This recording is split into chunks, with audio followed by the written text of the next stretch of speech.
আমাদের ইসলামী দাওয়াতি আন্দোলনের ভাইগুলোরে শুধুমাত্র একামতে দিন চাওয়ার কারণে, দিনের দাওয়াত দেওয়ার কারণে জেলের মধ্যে ঢুকিয়েছে। কতজন রে ফাঁসি দিয়েছে, কতজন রে ফাঁসির মধ্যে ঝুলিয়েছে।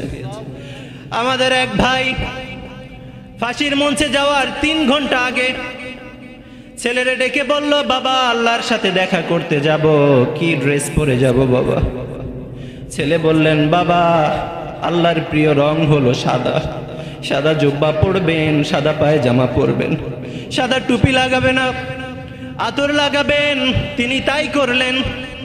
ফাঁসির মঞ্চে যাওয়ার আগে ওযু করলেন, গোসল করলেন, লম্বা নামাজ পড়লেন, লম্বা মোনাজাত দিলেন, আল্লাহর কাছে দোয়া করলেন, চোখের পানি ছেড়ে আল্লাহরে বললেন, আল্লাহ দুনিয়ার কেউ না জানুক আল্লাহ, আমি কেবলমাত্র শুধুমাত্র তোমার দিন কায়েমের কাজ করেছি আল্লাহ।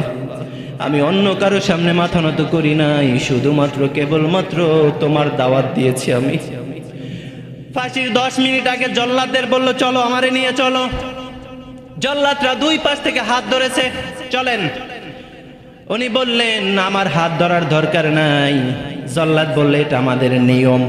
ফাঁসির মঞ্চে যাওয়ার আগে অনেকে অজ্ঞান হয়ে যায়, অনেকেই বেহুশ হয়ে যায়।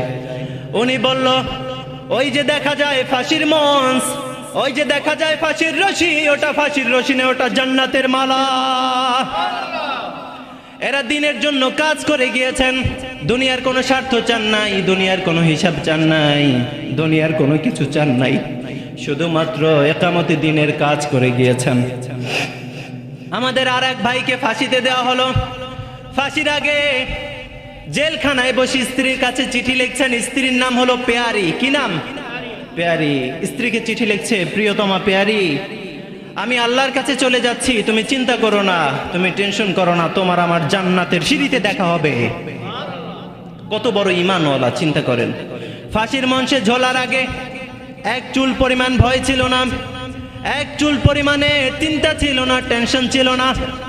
ফাঁসির মঞ্চে যাচ্ছেন আর মুখের ভিতরে পড়ছেন, লা ইলাহা ইল্লাল্লাহ, লা ইলাহা ইল্লাল্লাহ মুহাম্মাদুর রাসূলুল্লাহ সাল্লাল্লাহু আলাইহি ওয়াসাল্লাম।